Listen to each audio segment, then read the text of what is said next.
तो मौनी अमावस्या के बाद आता है वसंत पंचमी। वसंत पंचमी कब आता है? इस साल वसंत पंचमी आ रहा है 23 जनवरी को। वसंत पंचमी में आम तौर पे जो हम जानते हैं ना, वो बस इतना जानते हैं कि वसंत पंचमी के दिन पीला पीला पहनते हैं। लेकिन वसंत पंचमी क्या होती है, क्यों मनाई जाती है, इसके पीछे कमाल की अद्भुत कहानी है। तो जब ब्रह्मा जी ने संसार की रचना की, तो पूरी संसार की रचना करने के बाद ना उनको बड़ा शांत सा लगा। उनको लगा कि सब चीज चुप है, कुछ तो मिसिंग है।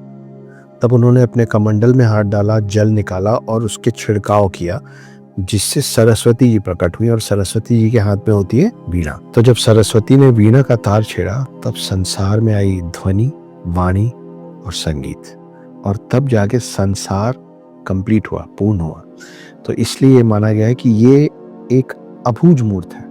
अबूझ मूर्त क्या होता है? बाकी पूरे दिन आपको कोई भी अच्छा काम करने के लिए तिथि, साथ में वक्त देखना पड़ता है, मुहूर्त देखना पड़ता है। ये एक ऐसा दिन है जिसमें आपको मुहूर्त देखने की जरूरत नहीं पड़ती। बसंत पंचमी किसी भी समय आप कोई भी अच्छा काम करेंगे तो वो अच्छा ही होगा, उसमें मुहूर्त देखने की जरूरत नहीं पड़ती। ये खासियत है, क्योंकि वो सरस्वती जी का दिन है। सरस्वती जी ज्ञान की देवी हैं, बहुत सारा आशीर्वाद देती हैं। कोई भी अच्छा काम आपको पंडित जी से ये पूछने की जरूरत नहीं पड़ती है कि वसंत पंचमी के दिन कौन से मुहूर्त पे करें। हर पल खूबसूरत है। ये खासियत है वसंत पंचमी की। ये जो वसंत पंचमी का दिन है, ये छात्रों के लिए, लेखकों के लिए, कलाकारों के लिए, संगीतकारों के लिए पूरे साल का सबसे बड़ा और शुभ दिन होता है। मैं खुद एक लेखक हूँ। ये दिन इसलिए भी बहुत महत्वपूर्ण है क्योंकि जो छोटे बच्चे होते हैं उनको पहला अक्षर हम लोग लिखवाते हैं वसंत पंचमी के दिन, सरस्वती माता के दिन, क्योंकि सरस्वती माता इन सब चीजों की देवी मानी गई है। वसंत पंचमी का दिन, सरस्वती जी का दिन, साल का सबसे महत्वपूर्ण दिन होता है। और अक्षर ज्ञान जिन बच्चों को शुरू करना होता है, माता पिता कोशिश करते हैं कि ये वो दिन, वसंत पंचमी के दिन को चुने जब बच्चे का हाथ पकड़ के पहली बार उसे कोई अक्षर लिखाया था।